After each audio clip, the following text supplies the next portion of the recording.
queremos abrirla con la unción de tu Santo Espíritu. Que sea Él quien dirija este culto, que abra nuestro entendimiento a fin de que podamos atesorar tu palabra, ponerla en práctica en nuestras vidas y compartirla con aquellos que aún no han tomado la decisión de seguir a Cristo Jesús. Señor, te pedimos que derrames una rica y abundante bendición sobre cada una de las personas que estamos aquí presentes y sobre aquellos que nos están siguiendo a través de las redes sociales.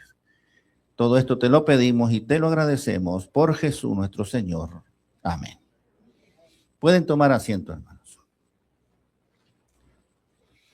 El tema de esta mañana lleva por título Príncipe de Paz, Sar Shalom en hebreo. Príncipe de Paz, Sar Shalom. Y el versículo clave que vamos a analizar se encuentra en Isaías capítulo 9, versículo 6, que dice lo siguiente: porque un niño nos es nacido, hijo nos es dado, y el principado sobre su hombro, y se llamará su nombre Admirable Consejero, Dios Fuerte, Padre Eterno, Príncipe de Paz. Ahora, este versículo se encuentra en el libro del profeta Isaías. Y ponga atención, porque Isaías vivió 700 años antes que naciera Cristo. Así que Dios, a través del profeta, le dio una profecía a su pueblo 700 años antes de que Cristo se encarnara como un niño en Belén. Y vamos a ver que se cumplió perfectamente todo lo que el Señor anunció.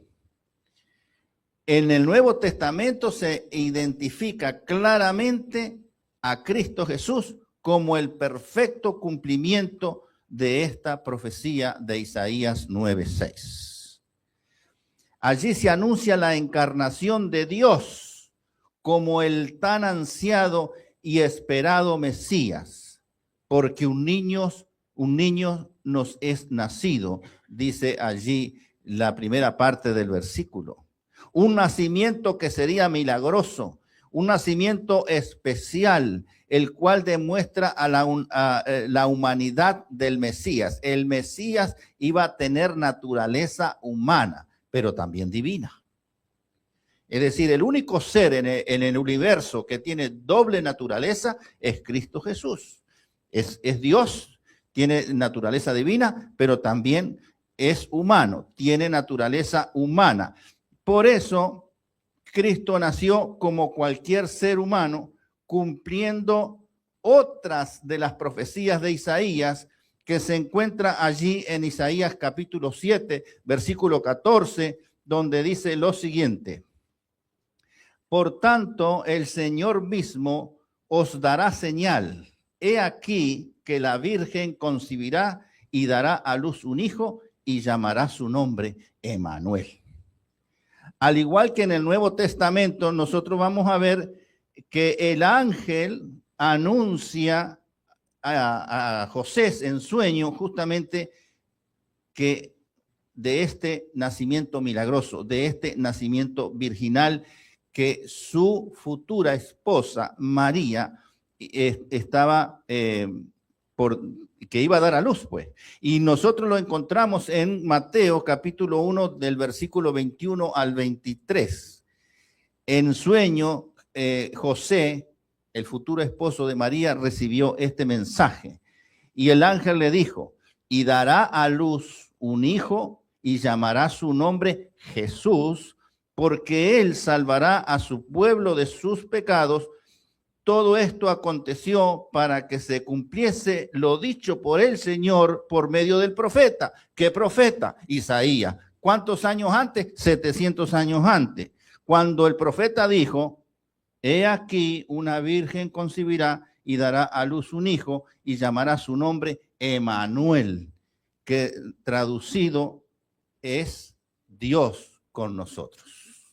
Dios con nosotros ha estado, está y lo estará hasta el fin del mundo. Dios es un Dios presente en nuestras vidas.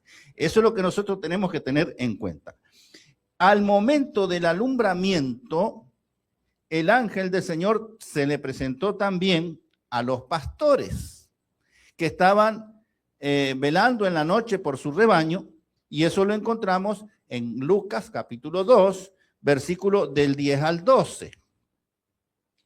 Los ángeles se le aparecieron a los pastores y los ángeles le dijeron a ellos: no temáis, porque he aquí os doy nuevas de gran gozo, que será para todo el pueblo, que os ha nacido hoy en la ciudad de David un Salvador, que es Cristo el Señor.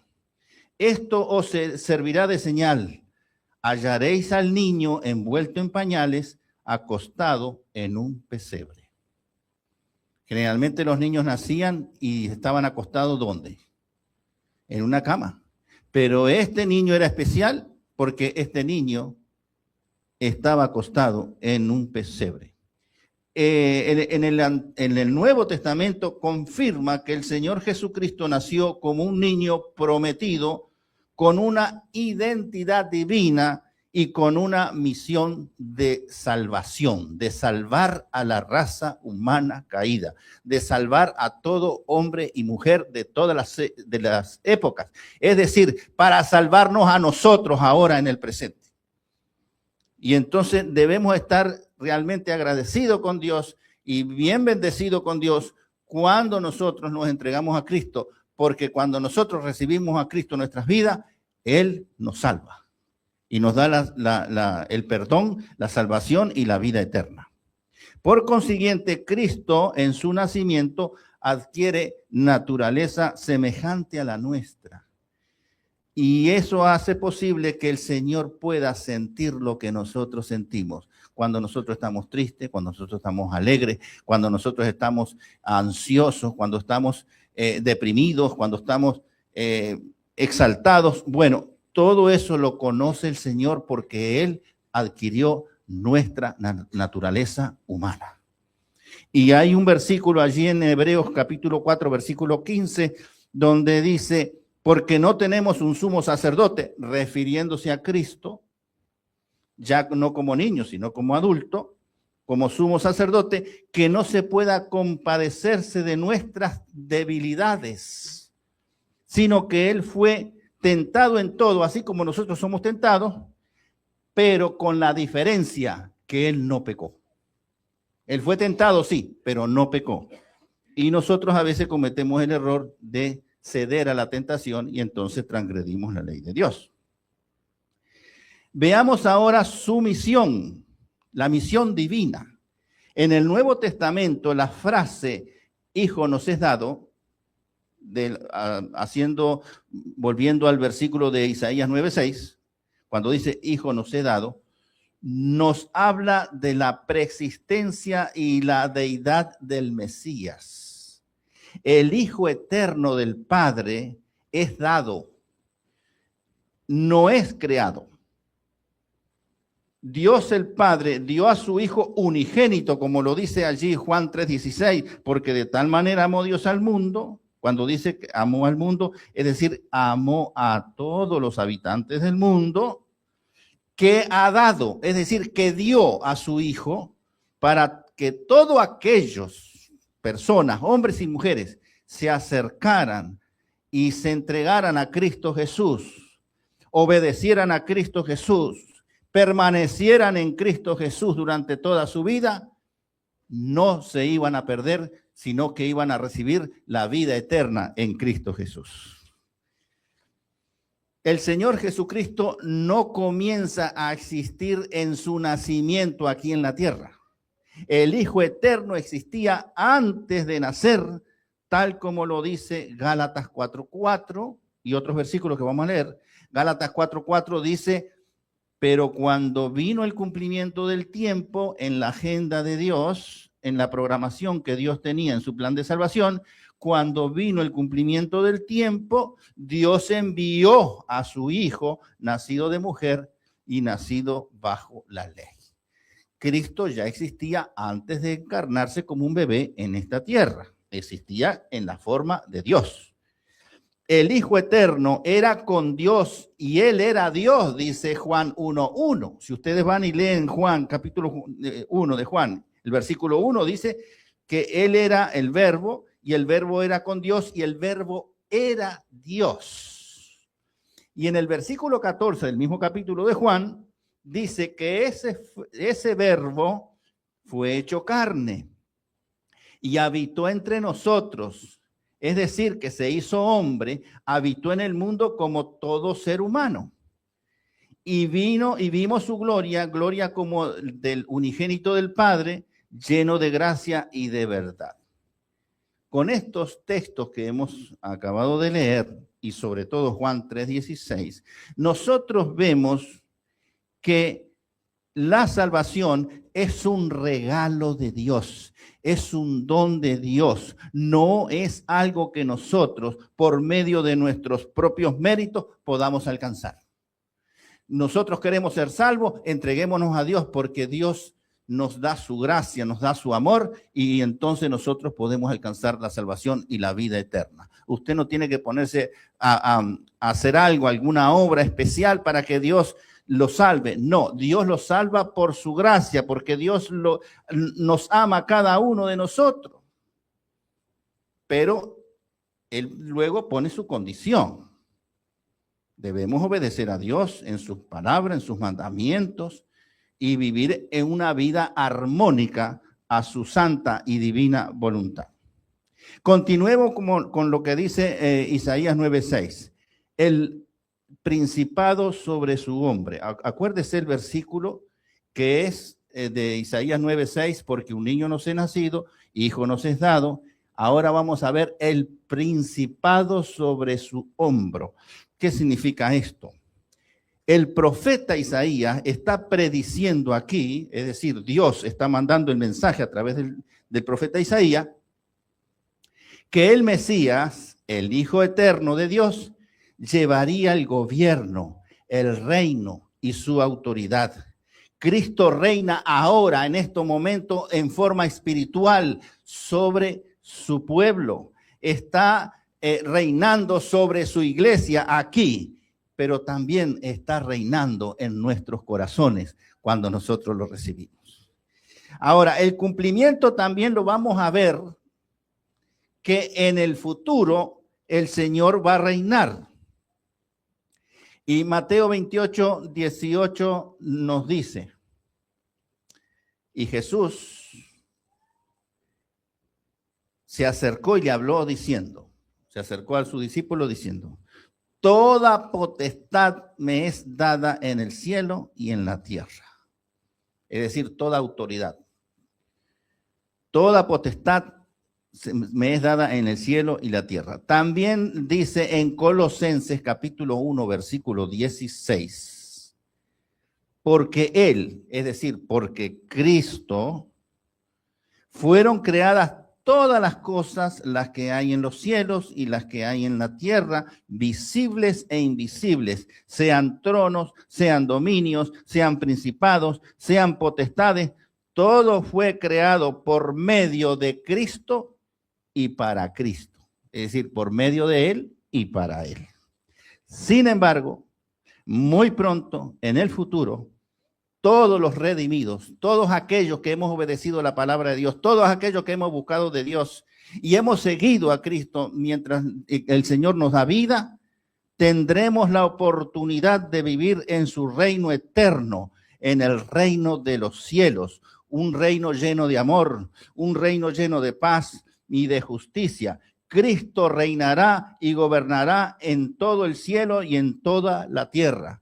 Mateo 25:31 dice, cuando el Hijo del Hombre venga en su gloria y todos los santos ángeles con él, entonces se sentará en su trono de gloria.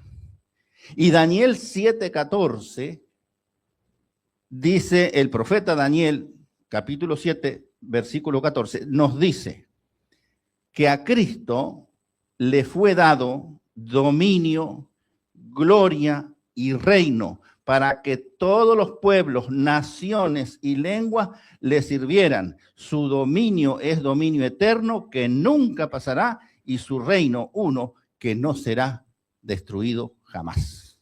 Ese es el reino que nos espera, hermanos y hermanas, si nosotros decidimos seguir a Cristo. Apocalipsis 11, versículo 15, también nos dice algo similar. El séptimo ángel tocó la trompeta y hubo grandes voces en el cielo que decían: los reinos del mundo han venido a ser de nuestro Señor y de su Cristo, y Él reinará por los siglos de los siglos. En definitiva, el Nuevo Testamento muestra a Jesucristo como un rey legítimo, un rey soberano y un rey universal, un gobernante de un reino eterno, por lo cual, dice Filipenses 2, del 9 al 11, Dios también lo exaltó hasta lo sumo y le dio un nombre que es sobre todo nombre, para que en el nombre de Jesús se doble toda rodilla de lo que están en los cielos y en la tierra y debajo de la tierra. Y no solo eso, sino que toda lengua confiese que Jesucristo es el Señor, para la gloria de Dios Padre. Un nombre que está sobre todo nombre, porque se lo merece. Cristo vino aquí, dejó toda su gloria, vino a humillarse en este mundo, a adquirir nuestra naturaleza caída para morir por cada uno de los pecadores de este mundo. Y la misma Biblia dice que todos hemos pecado.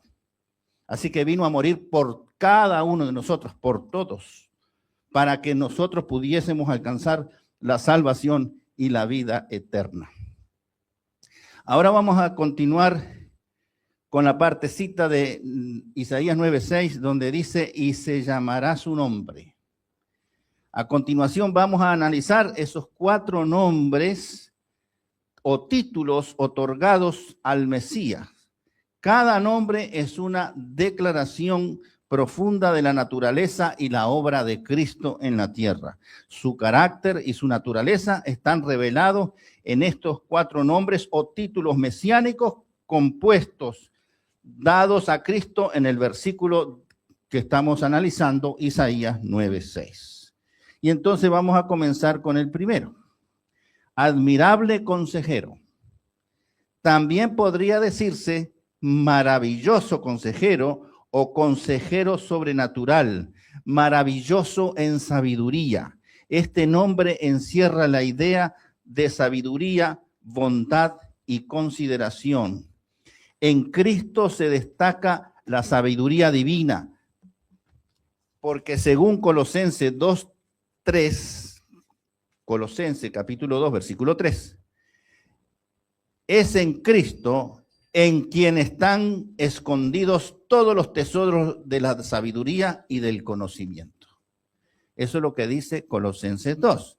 En el Antiguo Testamento el profeta predijo esto, el profeta Isaías, en Isaías capítulo 11, versículos 2 y 3, y reposará sobre él el espíritu de Yahweh, espíritu de sabiduría y de inteligencia, espíritu de consejo y de poder, espíritu de conocimiento y de temor de Yahvé.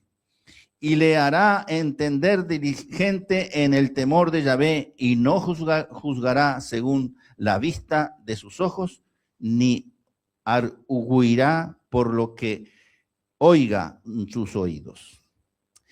En el Nuevo Testamento presenta a nuestro Señor Jesucristo como el consejero supremo, cuya sabiduría es sobrenatural, por cuanto sus consejos no son meramente humanos.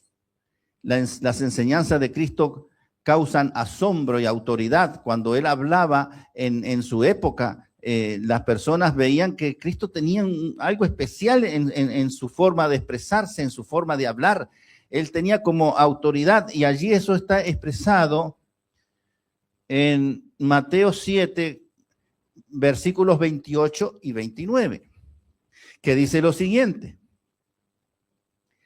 Cuando terminó Jesús estas palabras, es decir, después que terminó de hablar, la gente se admiraba de su doctrina. Versículo 29, porque les enseñaba como quien tiene autoridad y no como los escribas, no como los humanos de la época, los que decían que entendían la palabra, los escribas, los fariseos. No, él enseñaba con una autoridad sobrenatural. En efecto, la palabra de Cristo son la guía perfecta y más segura para cada uno de nosotros en nuestras vidas. Y eso lo dice claramente el Salmo 119, 105, que ustedes lo deben conocer, me supongo, ya hasta de memoria. Lámpara es a mis pies tu palabra y lumbrera a mi camino. Es una luz espiritual que nos guía por la senda espiritual. Así que esa es la sabiduría divina, la sabiduría del Señor, que quiere que nosotros la aprendamos, que la absorbamos, que la tengamos presente en cada momento de nuestras vidas. El siguiente nombre del Señor es admirable consejero, ya lo vimos. Luego viene Dios fuerte. ¿Qué significa Dios fuerte? Literalmente significa Dios omnipotente, Dios todopoderoso. El profeta Isaías usa un título exclusivamente divino. También lo usa en Isaías capítulo 10, versículo 21. Allí habla el profeta diciendo lo siguiente: el remanente volverá, el remanente de Jacob volverá al Dios fuerte. Dios fuerte. En el Nuevo Testamento se le atribuye a Cristo las características exclusivas de Dios. El Hijo Eterno no es menos Dios que el Padre, como algunos dicen por allí, que Cristo es un Dios menor o no, es tan Dios como su Padre. Él comparte la misma esencia, la misma naturaleza. Desde los días de la eternidad fue uno con el Padre, lo dice Juan 1:1. En el principio era el verbo era con Dios y el verbo era Dios. Y el verbo es Cristo, porque Cristo fue el que se encarnó. También lo dice Juan 14:9 en la segunda parte. El versículo 9 del capítulo 14 de Juan, pero en la segunda parte dice: Él es el que me ha visto a mí, ha visto al Padre. ¿Cómo pues dices tú, muéstrame al Padre? El que ha visto a Cristo, ha visto al Padre, porque es la misma, es Dios igual. Lo dice también Juan capítulo 14, versículo 11, sobre todo la primera parte del versículo. Juan 14, 11. Nos dice: creedme que yo soy en el Padre y el Padre en mí. De otra manera, creedme por las mismas obras, si no quería creer que Él y el Padre uno son. Así que Cristo, como Dios fuerte, no hay batalla que Cristo no pueda vencer en favor de su pueblo.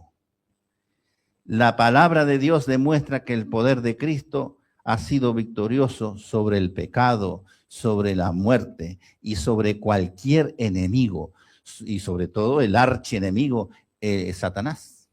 Así que cuando nosotros nos sintamos como vencidos, nos sintamos como acorralados, vayamos a Cristo, porque Cristo es vencedor sobre todo. Entonces tenemos que tener a Cristo en nuestro corazón para nosotros salir más que vencedores en Cristo Jesús, dice el apóstol Pablo. Luego de Padre, Dios fuerte, viene Padre eterno. Y aquí es necesario aclarar un detalle. El profeta Isaías no está diciendo que Cristo es Dios Padre. No. Es Padre en el sentido, digamos, en cuanto a la fuente de vida eterna. Es Padre en cuanto a protector eterno, aquel que adopta y sostiene a su pueblo. El profeta Isaías le llama Padre porque en un sentido especial es Padre de toda la humanidad por ser el creador, como lo dice Juan del 1 al 3, que Él es el creador, Cristo es el creador. Es creador del hombre y es creador del mundo. Así lo afirma Juan 1.3. Allí vamos a ver Juan 1.3. Todas las cosas por Él fueron hechas y sin Él nada de lo que ha sido hecho fue hecho. Colosenses 1.16 también lo dice, que lo hemos leído recién. Porque en Él, en Cristo, fueron creadas todas las cosas, las que hay en los cielos, las que hay en la tierra, visibles e invisibles, sean tronos, sean dominios, sean principados, sean potestades. Todo fue creado por medio de Él, es decir, por medio de Cristo y para Cristo, para Él. En ese sentido, el profeta Isaías le llama Padre eterno. Hebreos capítulo 1, versículo 2 nos dice lo siguiente. En estos postreros días nos ha hablado por el Hijo, es decir, el Señor, el Padre, Dios, en los tiempos antiguos habló a través de los profetas. Pero en estos tiempos, dice Hebreos 1:2, habló a través del Hijo, a quien constituyó heredero de todo y por quien asimismo hizo el universo. La palabra Padre expresa plenamente el amor y el cuidado del Señor Jesucristo para cada uno de nosotros, para cada uno de sus hijos. Cuando Cristo reine, lo hará como un padre para su pueblo. El amor de Cristo es permanente, es inquebrantable y es un amor eterno. Con amor eterno te he amado, dice el Señor. En el Nuevo Testamento, Cristo es presentado como quien da la vida eterna y sostiene para siempre a los suyos. Juan 10:28 dice lo siguiente: y yo les doy vida eterna y no perecerán jamás, ni nadie las arrebatará de mi mano.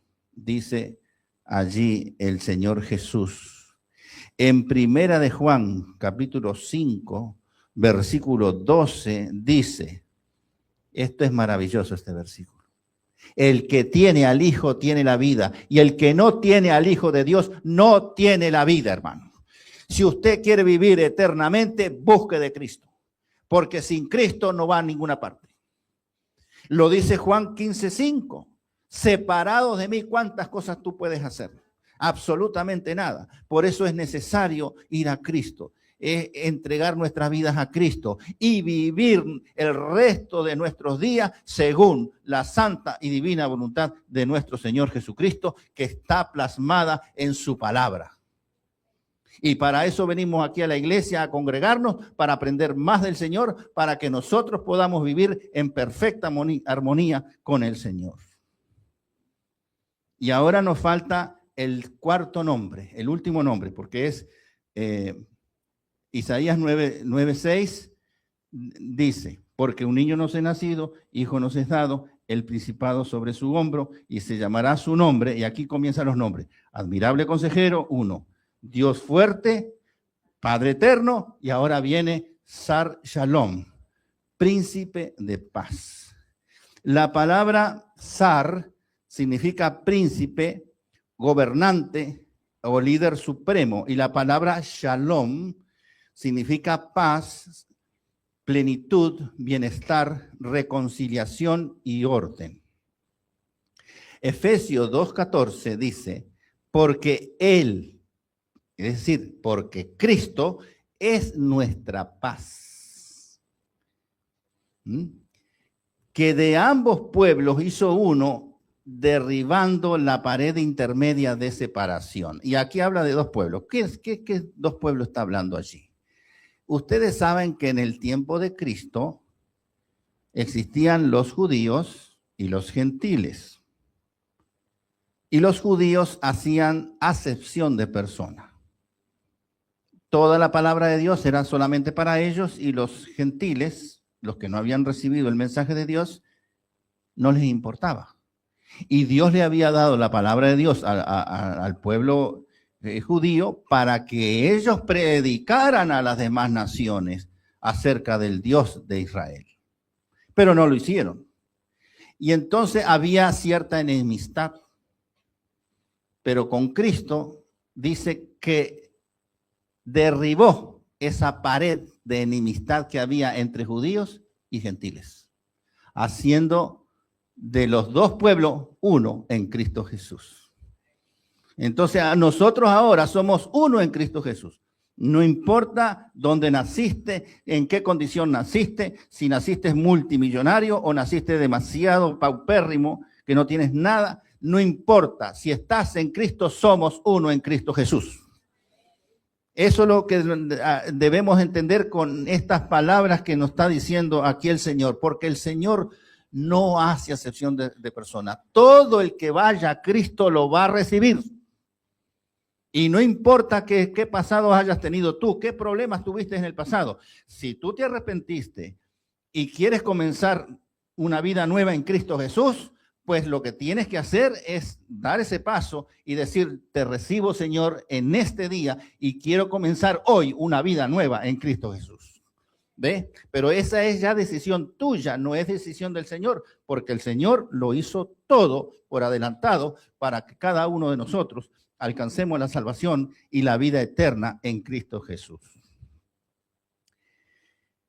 Vamos a seguir avanzando. La paz solo viene, dice, con la justicia. Si hay paz, tiene que haber justicia.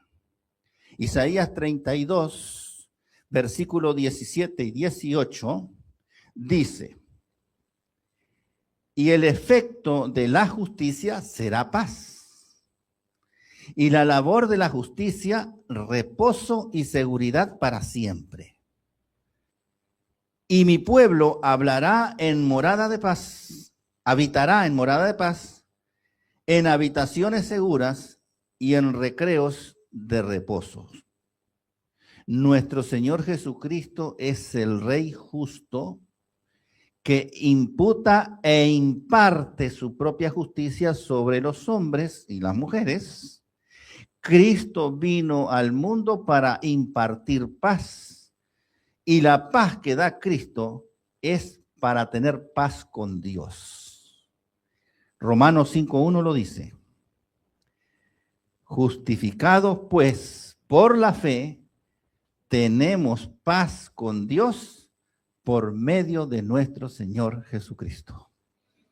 Porque cuando uno peca, se rebela contra Dios el Padre, porque Dios el Padre es el que puso su ley para que vivamos en armonía. Al pecar estamos en rebeldía con Dios, pero cuando viene Cristo y nos muestra el camino y nosotros decidimos seguir por ese camino, entonces nos reconcilia con el Padre y nosotros ahora estamos en paz con el Padre, porque estamos siguiendo el camino que Cristo nos está señalando a cada uno de nosotros. ¿Se da cuenta?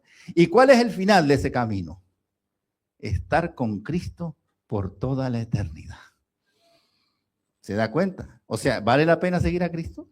Por supuesto que sí. Este mundo, como lo estamos viendo, va a llegar un momento que se va a acabar, se va a terminar.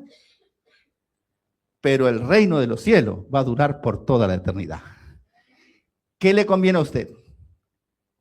Afanarse a tener riquezas y casas y carros y cuanta cosa aquí en este mundo, que se va a terminar este mundo muy pronto, o acumular tesoros en los cielos para que cuando nosotros lleguemos al reino de los cielos podamos vivir con Cristo por toda la eternidad. ¿Qué decide usted? Entonces, comience a caminar en ese sentido y agárrese bien firme de la mano del Señor Jesucristo, para que no titubee, para que no caiga, sino que se mantenga firme. Y si se tropieza y cae, usted se puede volver a levantar y seguir avanzando en el nombre de Cristo Jesús. En Cristo Jesús nosotros tenemos paz en nuestro corazón. Juan 14:27 lo dice. La paz os dejo, mi paz os doy. yo no os no la doy como el mundo da. No se turbe vuestro corazón ni tenga miedo. Filipenses 4:7 dice también, y la paz de Dios, que sobrepasa todo entendimiento, guardará vuestros corazones y vuestros pensamientos en Cristo Jesús. ¿Ve? Esa es la paz que nos da el Señor. Pero en Cristo, cuando nosotros estamos en Cristo tenemos la paz entre nosotros.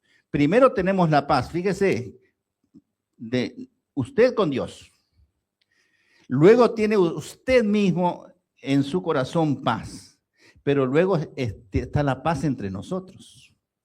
Ya ese conflicto, esas diferencias, esas cosas se acabaron.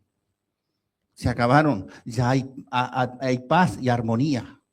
Y me estoy acordando en este momento rapidito de un testimonio que creo que lo di en uno de estos prédicas. Dos contrincantes en una guerra, dos contrincantes en bandos opuestos, se encontraron un día bajando a las aguas bautismales, por casualidad.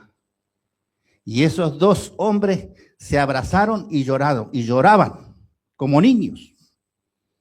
Que en el pasado, en la vida pasada, en la vida de pecado, eran enemigos acérrimos, que si se veían, se mataban, se baleaban unos al otro. Pero fueron transformados por Cristo y se encontraron en el bautisterio. Bajaron los dos al mismo tiempo en las aguas bautismales. Tremendo fue ese impacto para estas personas. Entonces, cuando uno está en Cristo, hay armonía entre nosotros, entre todos. Entonces, vamos a leerlo, esto que dice allí en Efesios capítulo 2, versículo del 14 al 17.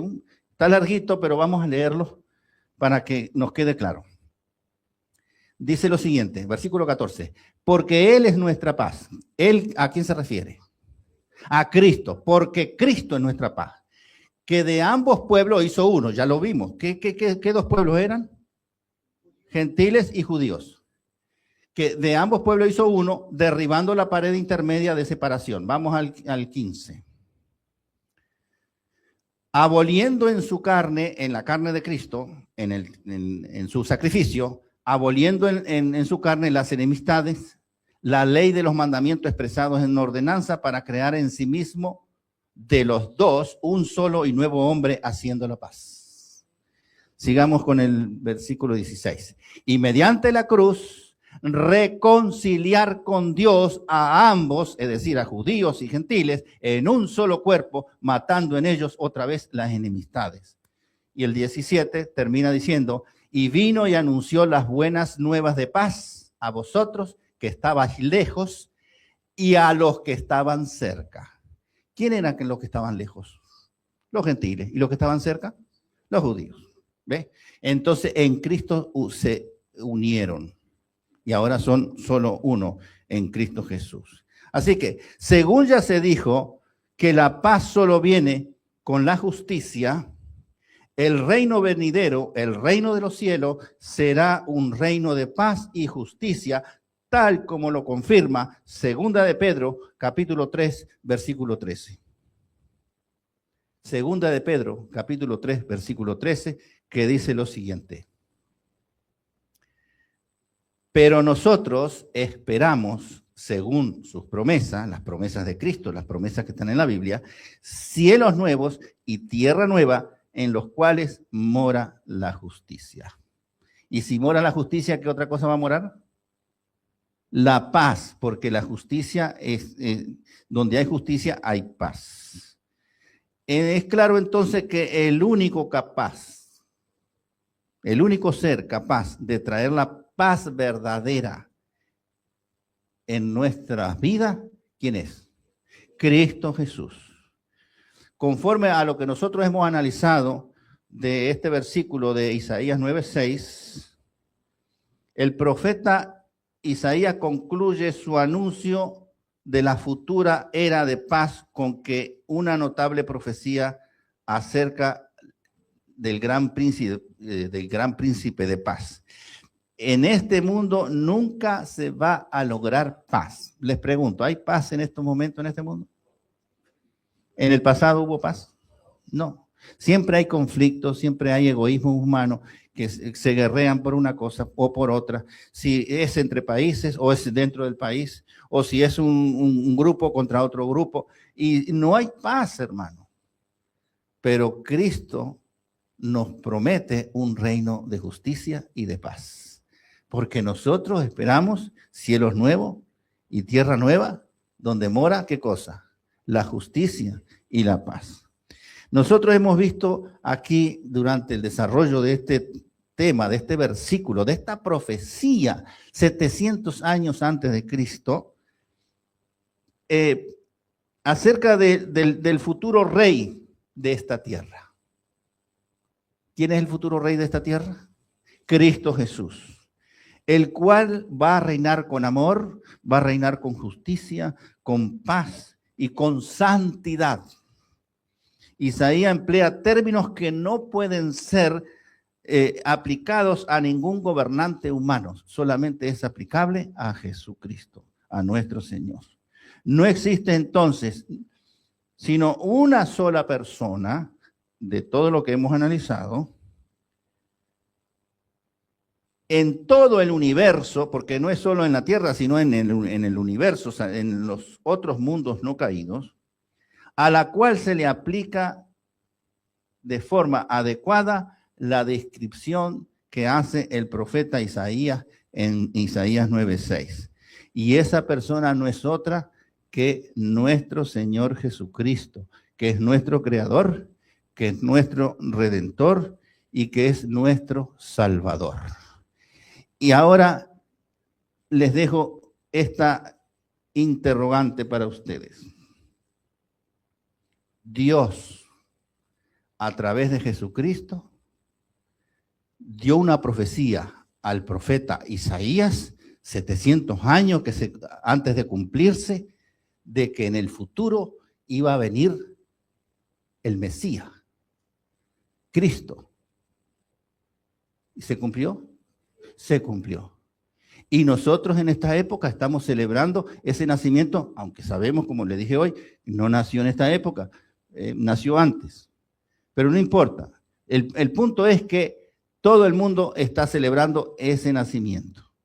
Ahora, la profecía esta de Isaías 9:6 no es la única profecía. Hay otras profecías. Y hay una profecía que está repetida, escuche bien la cifra, está repetida en diferentes formas, diferentes palabras y en diferentes autores de la Biblia aproximadamente 300 veces. Y yo le voy a leer una, porque no le voy a leer las 300 veces donde aparece esa profecía. Pero la profecía, esa profecía se encuentra en Juan 14, versículo 3, donde Cristo dice, y si me fuere, ¿Cristo se fue?